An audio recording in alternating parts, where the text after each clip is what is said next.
We want to bring in RNC Chair Reince Priebus now to respond to that and to talk about the day's news. Mr. Chairman, nice to see you this morning. I want to get your response, first of all, to the latest news out of Huma Abedin there, saying basically, I have no idea how these emails would have gotten on this computer.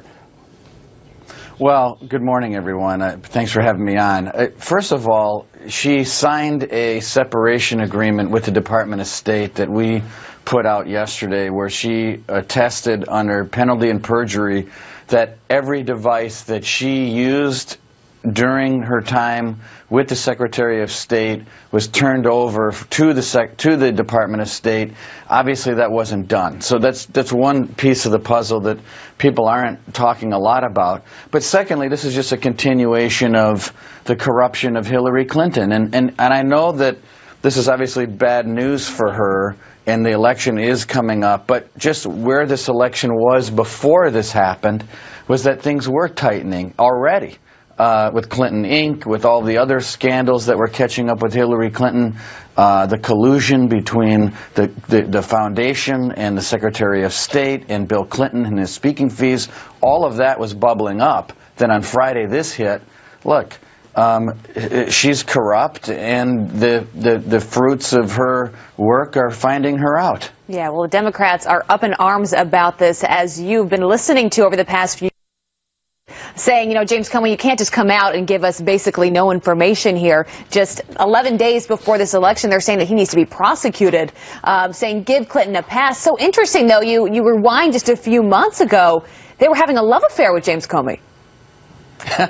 Yeah, we were just, before this interview, I was just looking over all of the public statements made by Hillary Clinton and her campaign, top Democrat surrogates about James Comey. Look, I believe she should have been charged 3 months ago. So my opinion on this whole thing hasn't changed. She should have been charged 3 months ago. The director laid out a prima facie case for gross negligence under the statute. He laid it out. They didn't charge her. Loretta Lynch sat in the tarmac for 39 minutes with Bill Clinton before that. Here's the issue, though, for James Comey. He, a few months ago, went before Congress and said the case was closed. Well, during the other investigation with Anthony Weiner, obviously they found something there where he had to inform the committee that he already told under oath that the case was closed, or to tell them, wait a second, this isn't closed, and we found material that's pertinent to the case. They would not have reopened this case if they didn't find something serious to backpedal and inform this committee about. But wouldn't it just be easier to elect her and then indict her later? That appears to be the position of leading Democrats. Right.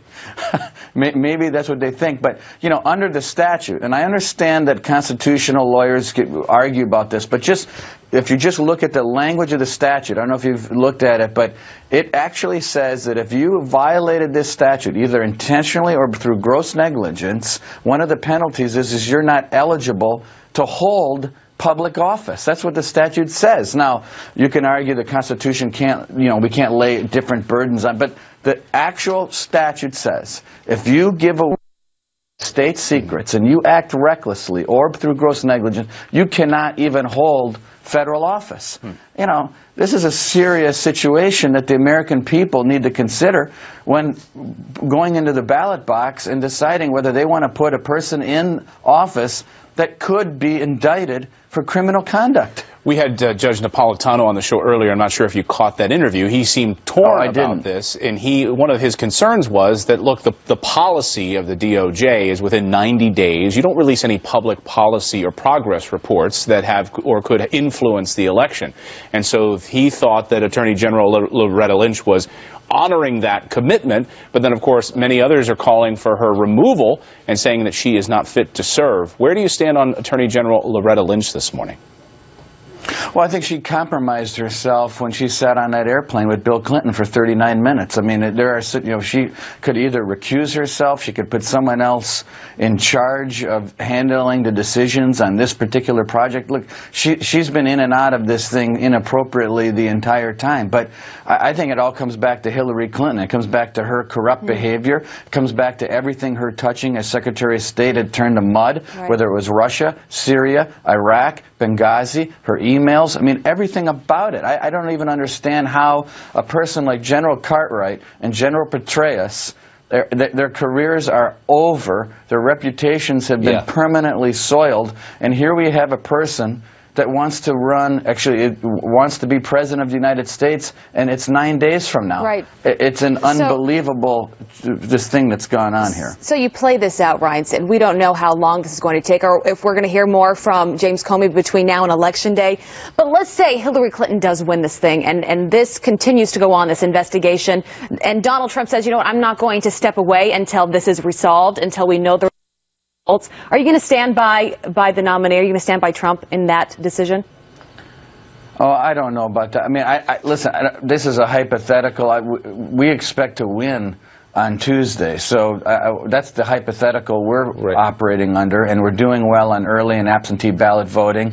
Obviously, you saw the ABC poll went from 12 points down, now it's 1 point down. And by the way, that poll today that they're talking about with Donald Trump 1 point down, that concluded prior to this bombshell going off on Friday. So I would suspect that the next poll you're going to see is him up. I think that this sort of came to roost at a time when the American people needed to be reminded of the corruption of Hillary Clinton. And for Republicans, I'll just speak to them right now, this is another reminder as far as what the choice is here in this election. I think for those reluctant Republicans, this is exactly what they needed to see, to be reminded of what Hillary Clinton is all about and what you're going to get with a Hillary Clinton presidency. So you got to think, if those polls moved like 10 points in Trump's favor in a week before this latest bombshell, maybe Obamacare played a role. The fact that the president's signature policy initiative is like blowing up right in front of us. Well, that's a good point, and that's kind of what you did a nicer job than I did, because I was trying to point that out earlier, which is these polls were tightening before this ever happened. I mean, we sort of seems like last year, but it was just a few days ago, we were talking about Bill Clinton, Inc. and Obamacare and all of the issues surrounding Hillary Clinton. And so that tightening was happening anyway. This hit. This is a race that is really something that I think we're going to win next Tuesday, and I'm excited about it. But I'm not excited about the fact that Hillary Clinton's been getting away with this for years, and the fact that she somehow managed to manipulate the Democrat Party through superdelegates and all the rest. And here we are on the brink of an election, and one of the choices is someone who gave away our most precious national secrets, and here we are. And they're blaming the FBI director for the fact that they misplaced and were reckless with top secret information. It's unbelievable.